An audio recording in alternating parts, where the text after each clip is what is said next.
Good day to you. I'm Carl Falk. This is the Falkin Around podcast, episode 6. We're getting up there almost where I forget what number it is. That's a good thing. Hey, if you enjoyed this, let people know you're listening. Let them know where to find it. It's available everywhere. We're one of the cool kids now, so check us out on YouTube or any of the other Apple podcasts, Buzzsprout. We're where we want to be. We just want more of you to listen, and hopefully you'll be entertained and continue to listen. So I'd appreciate it if you subscribe, pass the word, anything you want me to talk about. Shoot me either a direct message or just tweet me at Carl Falk 2. I'm on the Twitter. Again, the cool kids all hang out there, so I'm trying to be one of them, one of the cool kids. This week, another week of no sports. However, there were things that we got to watch. There's something coming up that we're all excited about. It's funny. The draft as a sporting event is one of those things that some people are like, I hate it. I hate the draft. It's boring. I can't stand it. I've always been a fan of the draft. I've always enjoyed the draft. My brain enjoys the concept of what if. What if we do this? What if we make this move? And that's what the draft is for us. For people in those war rooms on draft night, which are going to look completely different, we'll get into that. The fact that they succeed or fail is their job. And if they don't succeed in the draft, they're going to fail at their job. And that's a big deal. This is how you get to the point where you play in meaningful football games, how you navigate the draft. And it may just be as simple as trading, acquiring a bunch of picks and hitting on a few, or trading picks away to bring in free agents. However you build your roster, the draft is the most important part of that process.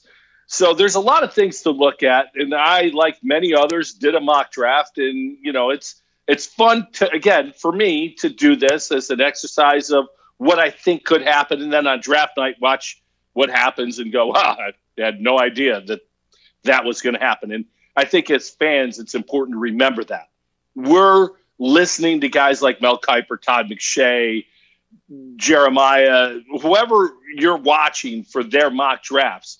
We're getting their opinions. And those are educated opinions. They look at film, they break down tape, they have ideas of team building. However, they're not going out on all the personal interviews. So while they may look at a prospect and say, this guy can really play, talking to that guy, you find out we can't have this guy in our building if we want to be successful. The culture factor. And, Sean McDermott, Brandon Beane, that's been their big thing in Buffalo. We got to change the culture. We got to bring in our guys that are culture guys, and then we can win football games. And while many people, me included, thought that was something of a joke early on, I see now that it's not. And culture is important. Who you bring into the building is almost as important as what that person brings with them when they come into the building. The draft will start out, and this year is going to be much different because of the coronavirus and people doing things like I'm doing this instead of being in our studio where we've got a nice backdrop and the sound quality is perfect. I'm in my dining room. I'm sitting here talking to you through an iPad. It's not as good. However, the message still gets across, and that's this year's draft. Roger Goodell will be in his basement of his house. Now, I don't know what Roger Goodell's basement looks like. We're all going to find out in a couple days. Dude makes like $45 million a year. Yeah, if you didn't know that, Roger Goodell makes like $45 million a year. Again, I don't know what his house looks like, but if you sentence me to life in his basement, I'd sign up for it right now. Sight unseen, yeah, all right, I'll take it. Bring it on. It's like when Barry Bonds got 30 days house confinement. Sentence me to a life at Barry Bonds' house. Are you kidding me? What more could you ask for? You got Grubhub and the internet. You're good, right? Well, this year it's going to be interesting because all the teams are going to be in their houses, not in one room. So the time leading up to the draft, the conversations aren't face-to-face. They're on the phones. And, this guy might be talking to Team A and this guy might be talking to Team B. And there might be a trade going while the two people or three people who are making a conversation are on another call. And then at some point, you've got to get to the NFL. Yesterday, the league did a dry run, a mock draft, if you will, where they had everyone sign on and everyone was going to go through it. The Bengals, who picked first, ended up having a glitch. There was bandwidth problems. Tech guy, right? Yeah, know a lot about it. Bandwidth problems. One GM didn't have his mute on, and if you've been in a Zoom meeting, you understand that. There were other people who their kids are online, so they had to, hey, turn off the internet.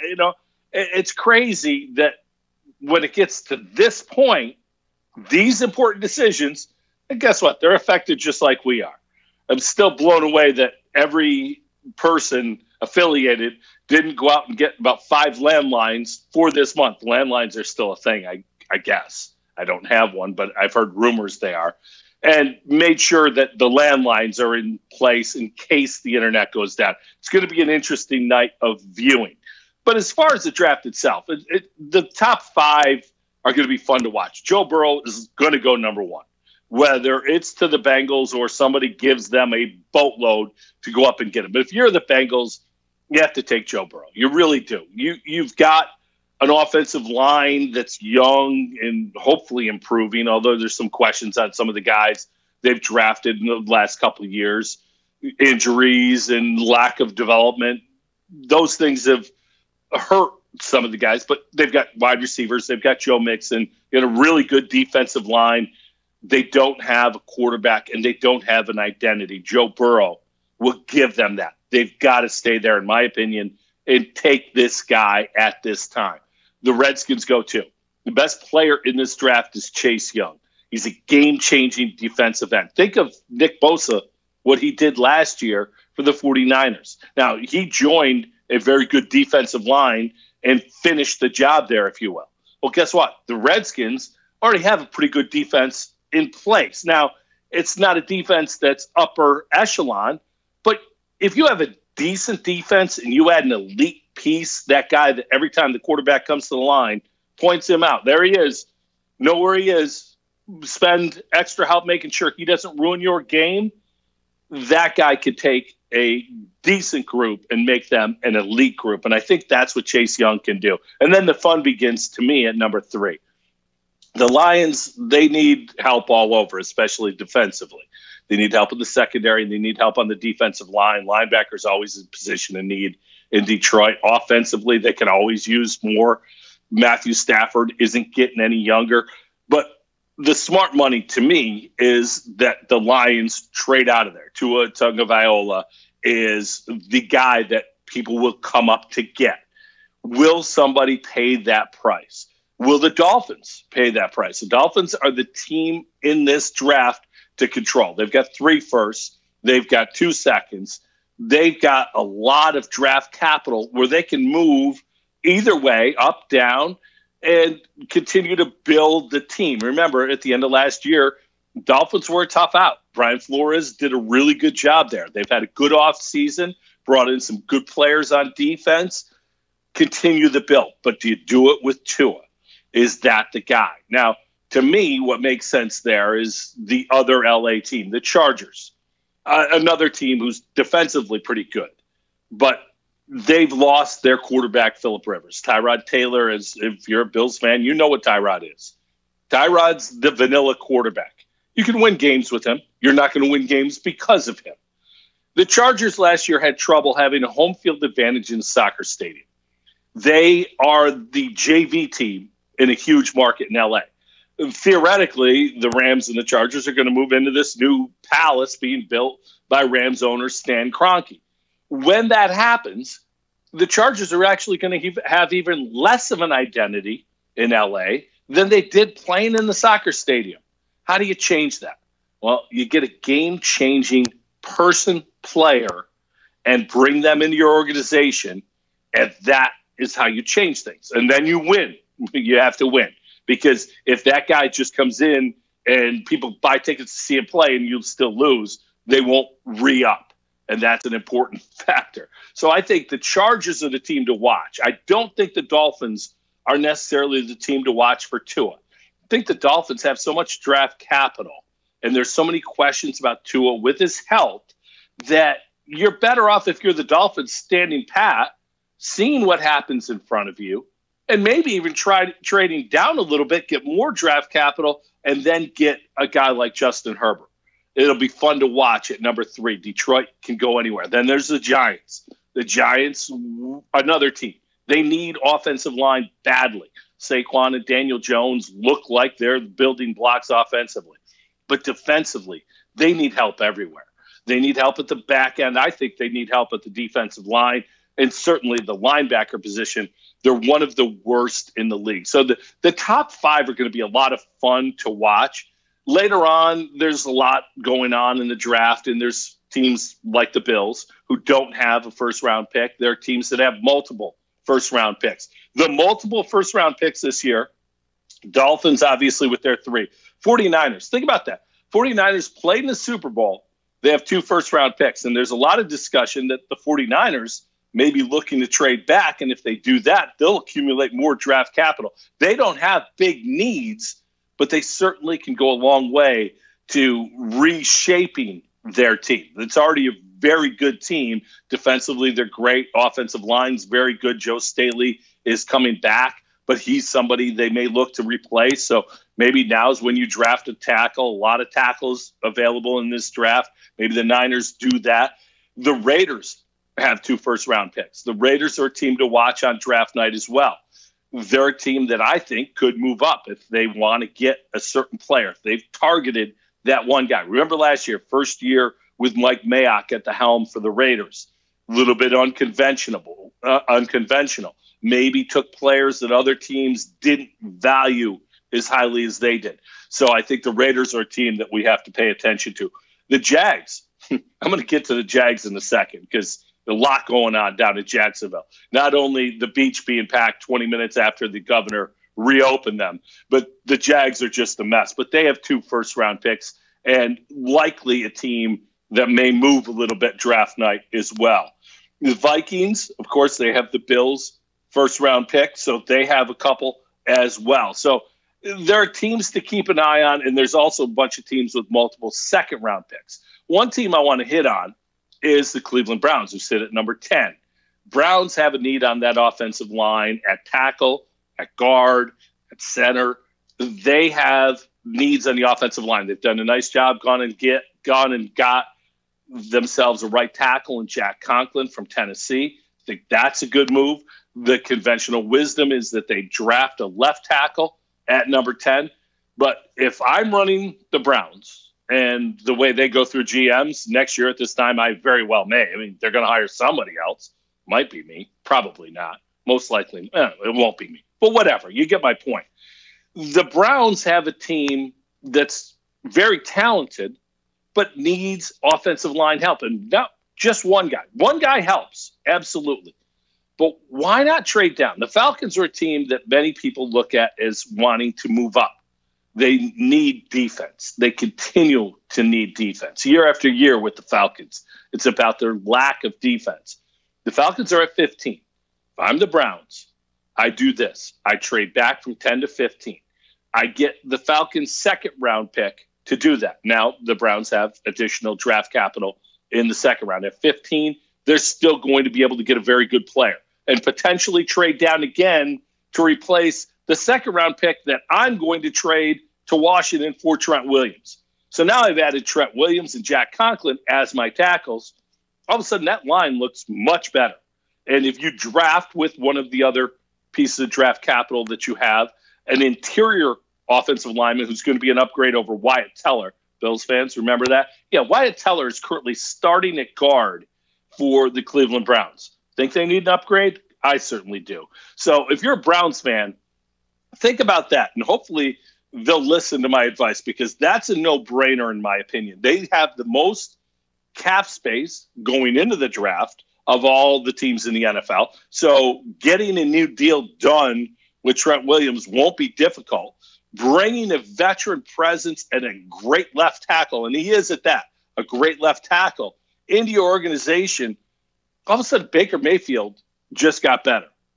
Nick Chubb and Kareem Hunt just got better. You've made everybody on the team better because of your additions. So keep an eye on that. Lot to look forward to. The Bills, their first-round pick isn't going to be taking place on Thursday night because their first-round pick is going to be Stephon Diggs, their wide receiver. Diggs is a very good player. I don't know how good he'll be and what numbers he'll put up in the Bills system because I don't think this system is ever going to be a system where Josh Allen throws for 300 yards consistently. So if you're a wide receiver, your numbers are not going to reflect some of the success of other teams will have.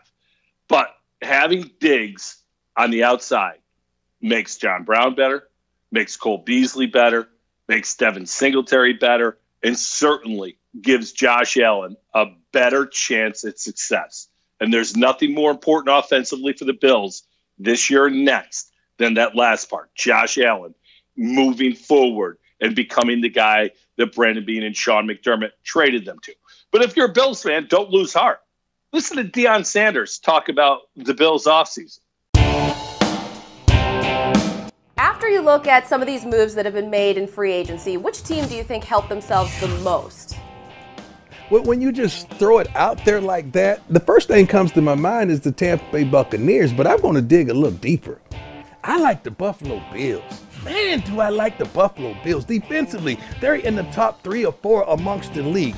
Then you go out there and add a Stephon Diggs. Then you throw in a Josh Norman to coincide with Tre'Davious White, which is arguably one of the best cornerbacks in the game, coming to a defense to assure their stability. Oh, if they could just go in the draft and find a little bit of this and a little bit of that. Oh, I like it. And that kid that's quarterbacking, Josh Allen, woo! He has a grown man outside to throw to that could win one-on-ones, and I love what they're planting, especially since the New England Patriots don't have a Tom Brady. Look for this team to just ball out this season.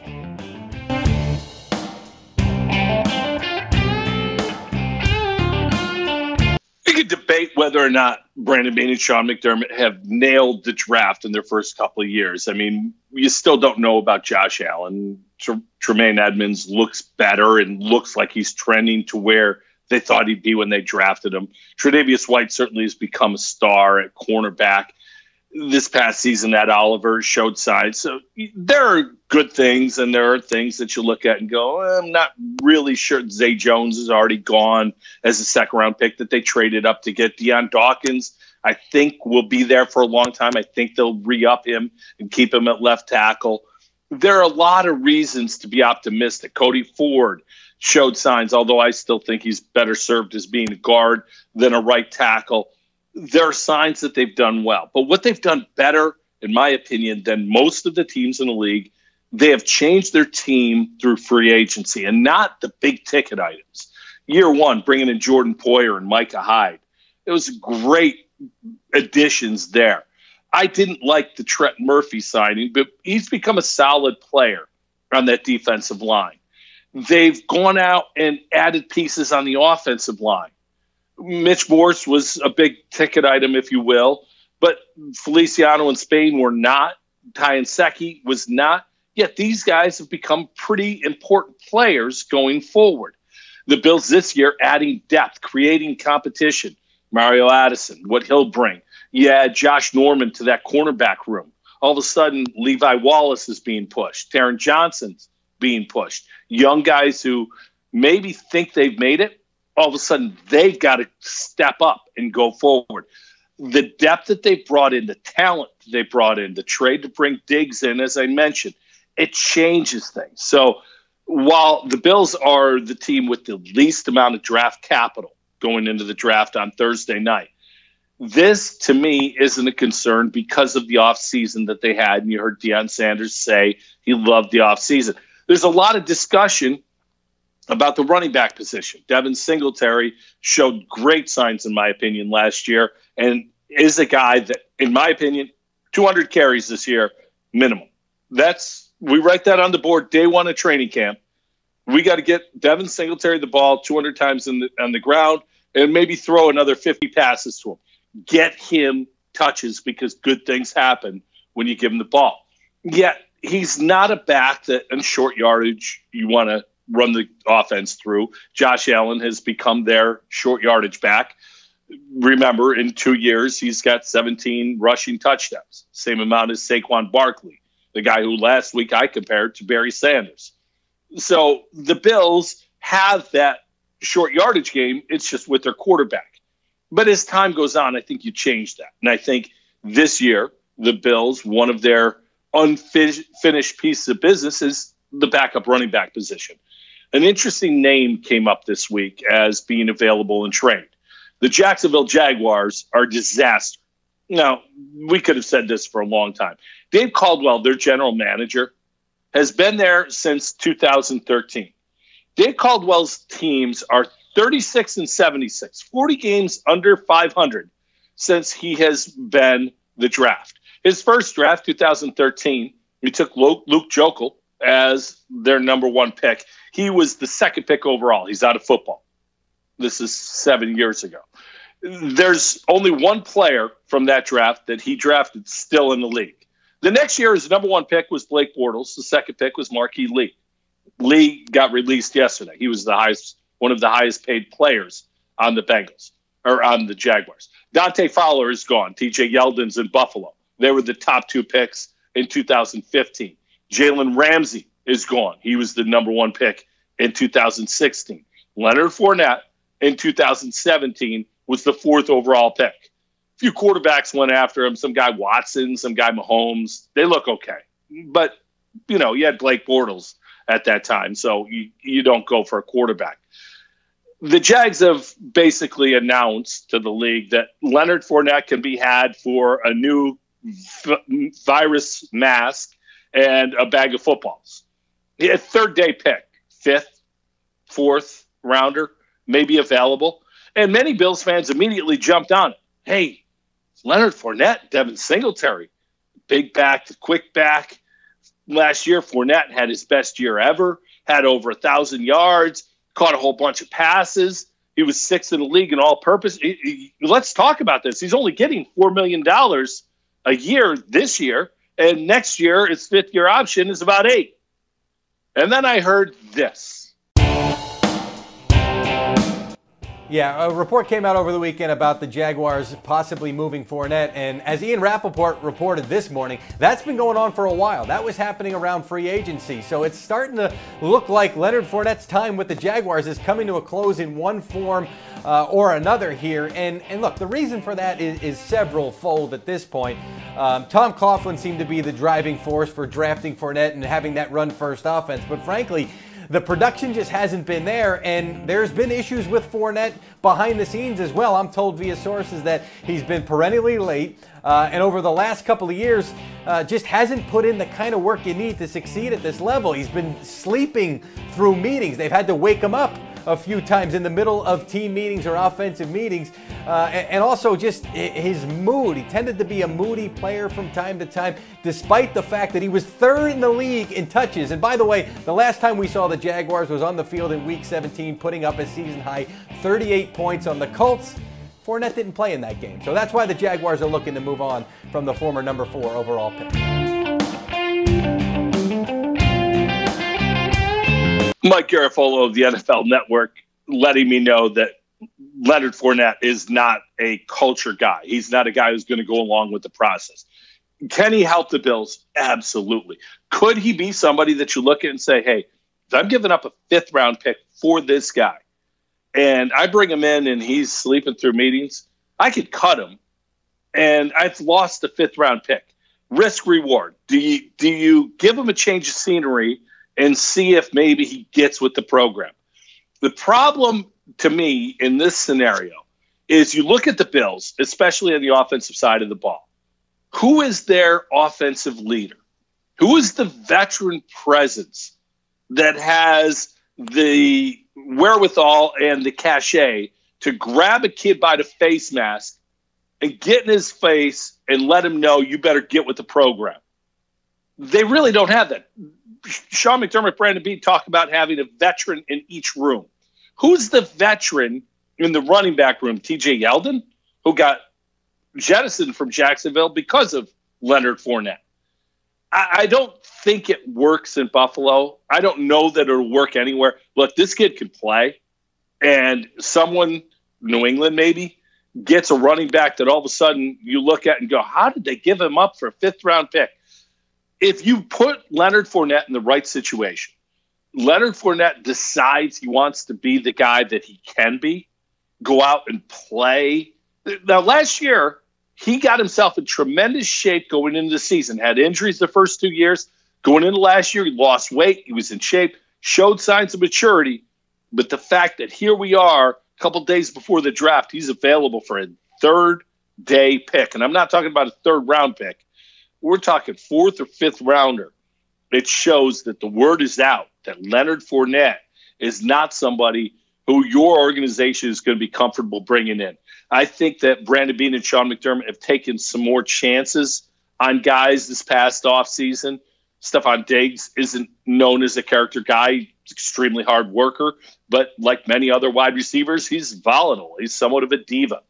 And I think that's going to be something that they have to weigh when you talk about bringing in a guy like Leonard Fournette. So draft Thursday night. It's going to be a lot of fun. I can't wait to see what happens. Again, I'm a geek. I'm a draft guy. I love it. It's fun. If you don't, well, that's okay. Watch the other sports that are on this week. Exactly. So shifting gears, one of the topics that I continue to hit on this podcast is what's going on in Buffalo with the owners of the Bills and the Sabres, Terry and Kim Pegula. The Pegulas run an organization called PSE, Pegula Sports and Entertainment, and they have reformed Buffalo down near the arena where the Sabres play, and it has done great things for the city of Buffalo. When Terry Pegula bought the Sabres in 2010, not many people knew who he was. He was a guy who he does what? Oil and gas, multi-billionaire? And his quote at the time was, "We're here to win championships. If I need to make more money, I'll go drill another well." Sounds good to me. Bring it on. And he dumped money into the organization, brought people in, sent people out. A lot of things have gone on. One thing that hasn't gone on with the Sabres is any level of success. Early years were involving a tank to try to get Connor McDavid. While McDavid obviously didn't end up in Buffalo, Jack Eichel did. Maybe the best consolation prize ever. But Terry Pegula basically signed off on a tank that allowed this to happen. Culture is something we just talked about, and we talked about it a lot with the Bills. Culture within PSE was brought to the forefront this week in a series of articles by Tim Graham of The Athletic. Now, Tim Graham is one of the best in the business, and especially locally when it comes to finding out scoop. He talked to many people from within PSE. They went through another round of layoffs last week. Now, they, like many other companies, have to deal with the coronavirus impact economically on their businesses. And think of their businesses. Their businesses, oil and gas. Well, natural gas is cheaper than it's ever been. And gas and oil, right now, it's at negative value, a barrel of oil. I'm looking to build a tank in the backyard or dig a tank in the backyard so I can, buy some of this, or they could pay me to take some of it so I can continue to fill my car up for the next couple of years. They're not making a ton of money or any money through gas and oil at this point. As a matter of fact, they capped some of their wells in July because they saw the economic downturn of gas and oil, supply and demand. We have all this supply, there is no demand, money goes down. Their other businesses are basically entertainment businesses, whether it be the restaurants or the hotel that they built or the Harbor Center where they host hockey tournaments. Think how that business or that type of business has been affected by the coronaviruses. They're all shut down, and they laid off a whole bunch of people initially from those businesses. Well, last week they laid off some people within their organization, and it's generally on the Sabres side. The Sabres have been projected that they've lost between $40 and $60 million each of the last few years. They fired a guy, John Sinclair, who had been with the Sabres organization since 1988. He was the vice president of ticketing. They sent him packing and gave him 2 weeks health insurance. 2 weeks, 32 years. Thanks. Don't let the door hit you in the ass on the way out. The Pegulas have a knack of doing things poorly. But when you read these articles, and they're well written, and you read the things that people from inside PSE are saying about how the culture of PSE has just been a disaster since Kim Pegula has taken over, and you read some of the comments and some of the things, the Pegulas sent out a thing, Pegula Family Goals.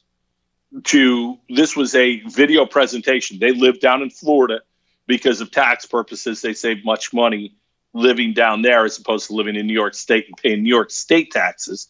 So they live down there. So Kim Pegula, the acting president of PSE, the Sabres, and the Bills, she lives down there and does a lot of video conferencing like we're getting.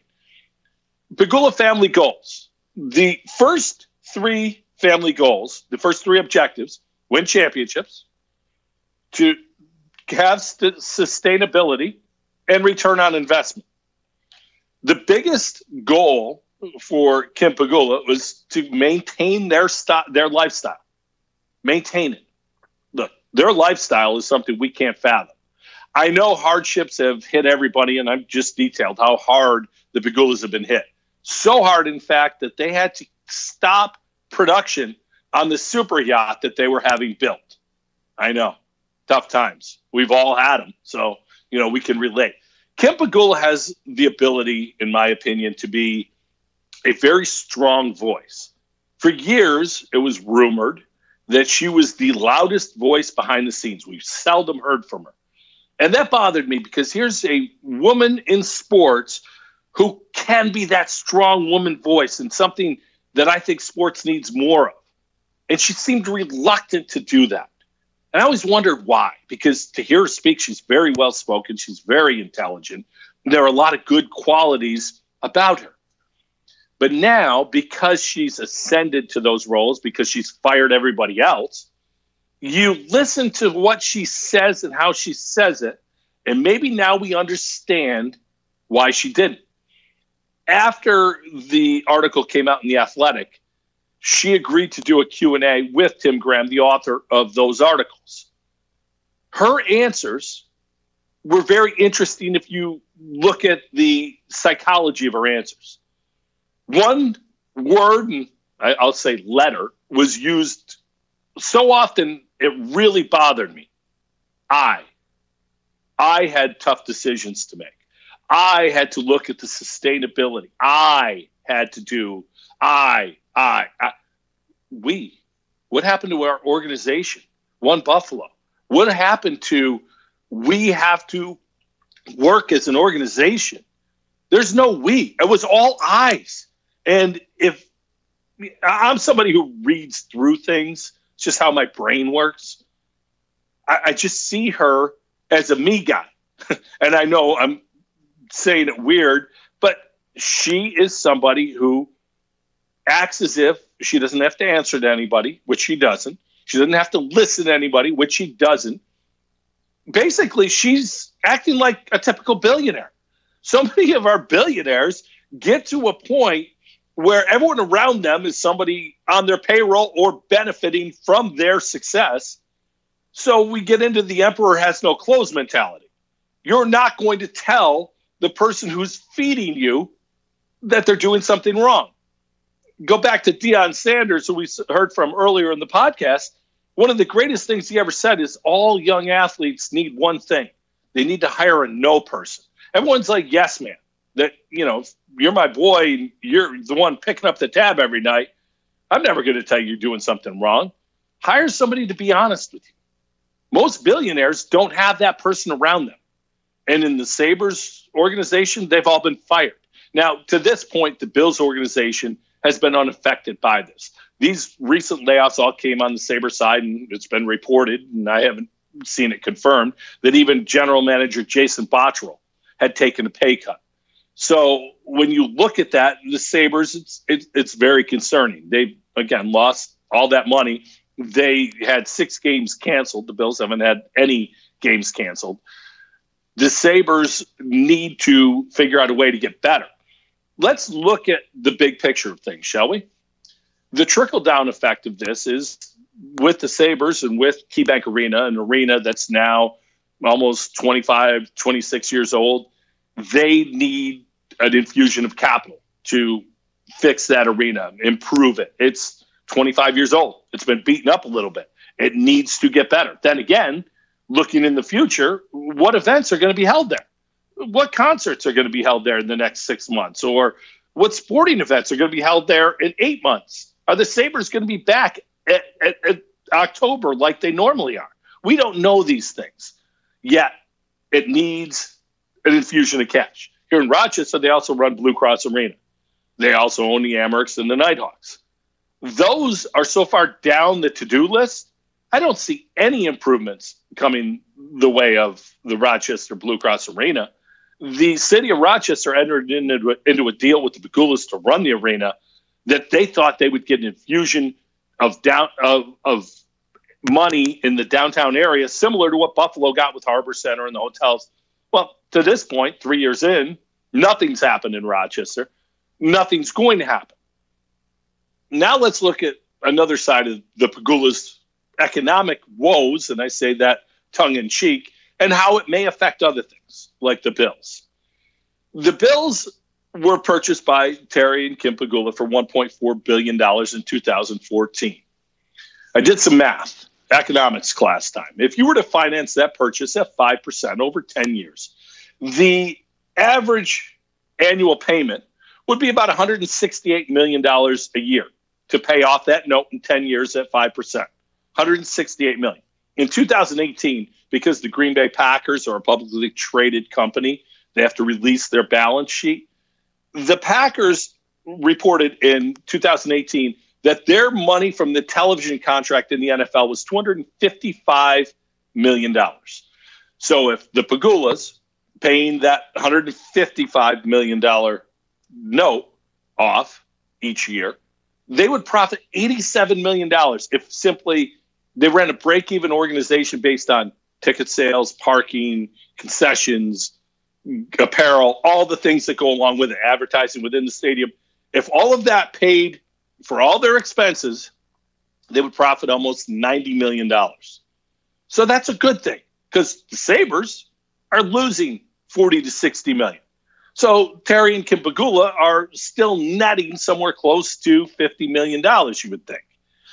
But here's the thing. If you continue to sustain losses in one business, it's eventually going to affect another business. The NFL is very careful about their ownership groups. They're very in tune to their ownership groups. So much so that when one business struggles of an owner, they start looking into it. The Pegulas have told the NFL and their partners in the NFL that their side businesses do not affect the Bills. They've come out and said it already. So before the NFL could ask the question, they've said it. To me, again, psychology, that's somewhat concerning. Here's another thing. If you think about the Raiders a couple of years ago, Mark Davis was the poorest owner in the NFL prior to this move to Las Vegas, which sign me up to be the poorest owner in the NFL any day. It's like being the worst billionaire ever. Again, sign me up. But when it comes time to make some financial decisions, it affected the team. Khalil Mack was in part traded because the cash needed to give him a signing bonus of a new contract wasn't available because Mark Davis simply didn't have it. So now bringing this back to the Pegulas. If things continue to go the way they're going and their liquidity comes into question, Sean McDermott and Brandon Beane are both in the fourth year of their deal. When you think about contracts, and we've never found out what Sean McDermott's being paid or Brandon Beane's being paid, but Rex Ryan got a 5-year, $25 million deal. We know that. As a matter of fact, this is the last year of Rex Ryan's deal, I believe, or last year was. So now they just got $5 million richer. But the job that McBeane have done is worthy of extensions. and being paid. And no longer will they be a hometown discount. If Sean McDermott didn't get the $5 million that Rex Ryan got because he was an unknown quantity at that point, he'll certainly surpass that now. He's built a great reputation for himself within the league. And if the Bills aren't willing to pay him and he's going to coach out his contract, there'd be a lot of teams lining up to hire Sean McDermott. The Bills have a good thing going, as we just talked about. The Pegulas have to pay these two men. They have to continue to fund the Bills. In spite of their other projects and their other businesses being problematic, this is something that cannot happen. They've got to take care of things. And we'll see going forward how the Bills spend money. Do the Bills have some cuts coming? As of now, they've said that business as usual for the Bills. They will be unaffected by these decisions. Let's see if they're affected in a way that's not negatively, but it's certainly not positively. And that's the Brandon Beane, Sean McDermott extension talk for sure. Keep an eye on the Pegulas. I think things are about to get even more interesting. A great job by Tim Graham of The Athletic. I encourage you to read this stuff. And, one thing I hear a lot when I talk about the Pegulas, I hear criticism because I'm going after the Pegulas. I'm not going after them. I'm giving an opinion. And my opinion is based on facts that I read. And I'm sure Terry and Kim Pegula are nice people. I don't know them at all. I've had this much interaction with them. But it's amazing to me that the fans of the teams go after Tim Graham for reporting what he reported. He got facts, put them on paper, and he's made out to be a bad guy because the Pegulas are so revered. Well, I've said this for many, many years. Until a significant amount of money is spent either fixing up New Era Field or building a new stadium, the Bills are still a team that could be bought and moved. And if the Pegulas end up going south with their other businesses, they've got one huge asset that will always maintain their way of life, and that's the Bills. Now, I don't see it happening, and I hope it never happens. But keep an eye on that, because this is something that could go a long way to affecting our sports fandom here in Western New York after the coronavirus, after we get back to the new normal that we'll have. Sunday night, we were blessed to have something to watch on TV. The documentary, The Last Dance, started. The 10-part series about the Chicago Bulls 97-98 team. It was excellent. Listen to some sound from it. 5 seconds remaining in regulation. The inbound.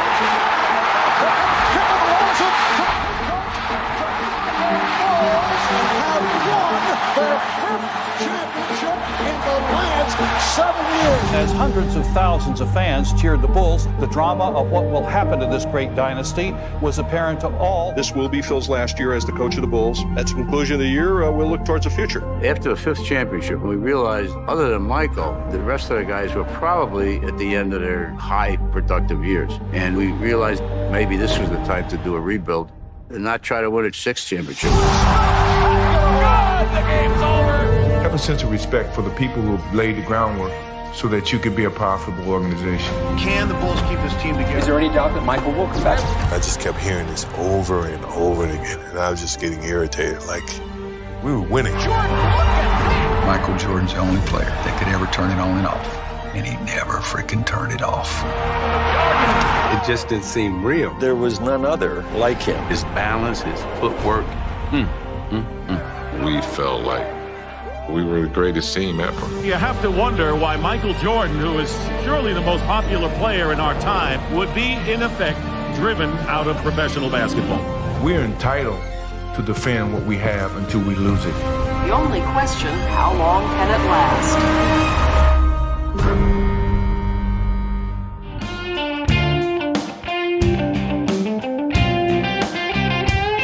The Last Dance was the highest rated show that ESPN has had, their highest rated documentary ever on ESPN. And it's no surprise with what we've got going on and the subject matter. Look, a few things. Michael Jordan, I remember watching him before he hit the shot against Georgetown in the championship game. He was somebody that I knew of because we're of similar age, and I remember watching him in December at a game against Maryland where he did the rock the cradle dunk at the end of the game, and I was like, what the hell was that? I've never seen anything like that. Who is this guy? And then you know how it is when you see somebody do something, you start paying attention. That was me with Michael Jordan. So by the time he hit the shot, I knew all about him and was blown away by the potential of this guy. Now, did I think he was going to be what we know he became? No, neither did anyone else, and that was pointed out in the documentary. But what was great to me was showing the early Michael Jordan and hearing about him at Carolina. Year 2, Michael Jordan broke his foot and missed like 60 games. And they brought him back at the end, put him on a minutes restriction. They were basically tanking. And there were a lot of things. And I remember this well, again, because I followed Jordan at the time and was a huge fan of the guys. I remember hearing that he was down in Carolina playing ball. And that's why the Bulls brought him back. And they essentially alluded to that he was down there playing pickup. And they actually put into his contracts a love of the game clause where he wasn't allowed to play pickup basketball anymore after that, when they re-upped him. So Jordan was a guy who just a competitive freak. There were some things that came out, and you saw the clip. Pat Riley. I don't know how old dude is, but is anybody smoother than that guy? I mean, you go back to the 80s Lakers with the slick back look, the GQ suits. He was unbelievably smooth. Now, we're talking 30-plus years later, dude is even – he looks like, he's somebody that everyone's going to come up and kiss the ring, still looks smooth. Isaiah Thomas is still going to get proof walking into a bar. He hasn't played since the 90s. He's got to be 60. Yet Zeke looks unbelievably young. It's crazy how that is. The different things that we saw, too. Michael Jordan against Larry Bird in that Celtics-Bulls playoff series when Jordan had 63. Watching that, reliving that. And again, I remember Sunday afternoon watching that game and just, oh, my God. I know after the game was over, I went out to the driveway and was trying to do some of the things that Jordan did. Certainly couldn't do it, but I tried. That was what you did. And watching Jordan score 63, and it dawned on me when I was watching the highlights, he didn't make a three-point shot. Michael Jordan won 10 scoring titles. Until the end, he wasn't a three-point shooter at all. He was the king of the mid-range game. New wave basketball, the different ways we look at sports now, sabermetrics in baseball and different analytics in football and basketball, you don't shoot mid-range shots. Yeah? I'm watching the greatest player in the history of the game score 63 in a playoff game at a mid-range game, going against a team that had 4 Hall of Famers. You don't get rid of the mid-range game. You continue to do that. And I think that's something that basketball needs to get back to. But this has been a great ride. We're learning things. Michael Jordan is not a good dude. In the documentary, he talked about Scottie Pippen's contract. And Pippen had surgery, delayed surgery because he was unhappy with his deal, missed time. Jordan, now, modern Jordan, said he was wrong. Phil Jackson said he was right. Said he handled it the way he should have. Players got to get their money. The Bulls organization, Jerry Krause is the villain. And for every hero, there's got to be a villain. And Jerry Krause was certainly that. Nicknamed Crumbs because the short, fat guy would always get crumbs all over him when he eat. Crumbs Krause was the GM who broke up the Bulls through arrogance. The quote that we'll always hear, organizations win championships, not players. Yeah. How many organizational championships have the Bulls won since they forced Jordan and Phil Jackson out? 0. Yeah. Okay. That's all right. We got that. So it's interesting to watch this thing and to go through all this old footage, see some of the old names. And again, Jerry Krause traded up to get Scottie Pippen. He was sitting at 8 and 10 in that draft. He went up to 5 to get Scottie Pippen, a guy that most people didn't know much about because he was a small school guy. They brought in Dennis Rodman. Most people thought that would never work because of Rodman's volatile personality. They went and drafted Horace Grant.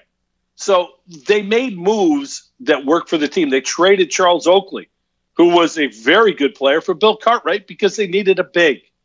They made moves that made their team better. And this was Jerry Krause, and he continued to do that. So while we watch and we remember he's the villain, let's not forget some of the good things that he did as well. A lot of great entertainment out of it, a lot of great footage. Michael played the game differently. The thing that got me was yesterday, the day after, how many people started talking LeBron and Michael after this. And to me, this is one of those dumbest arguments of all time. To me, it's Michael. He's the greatest player I've ever seen. LeBron is certainly up there. If he's not second, he's top 5. And I don't mean that as a slight to LeBron, but there's just so many great players who have played the game through the years. But one doesn't have anything to do with the other. If you like one, doesn't mean you have to hate the other or discredit the other. And that's what I always find. Guys on TV who are huge Jordan guys will continually find ways to poke holes at LeBron. People who are LeBron guys poke holes at Jordan, saying how he played when the NBA was at its weakest, which he did. The league had expanded greatly. It was before the European invasion. Very few European players had come over at that point. The league was much weaker when Jordan won his 6 titles than it is now. Doesn't mean he wasn't still great. And then again, put Jordan today, be the best player in the league by far. It wouldn't even be close. But that's the hypothetical argument. Because you like one, you don't have to discredit the other. They can both be great. I'm looking forward to next week when we get to watch the Phil Jackson part, because he's somebody I find fascinating, and the Dennis Rodman part, which I'm sure there's going to be a few bombshells there. I just hope that Mike's got his cocktail next to him, as he did the other night, and continues to hit the cocktail and maybe gets a little looser with the lips. He's always been guarded with what he said. Mike's a dick. We're going to find that out. He's always been a dick. And we're going to see things, and we're going to hear things that are going to poke holes in some theories. But let's just hope that the booze that he's sipping on while he's telling these stories maybe loosen some things up. Enjoy the draft on Thursday night. I can't wait. We'll talk next week. Thanks for listening. Pass the word. Have a great week, everybody. I'm Carl Falk. This is the Falkin Around podcast.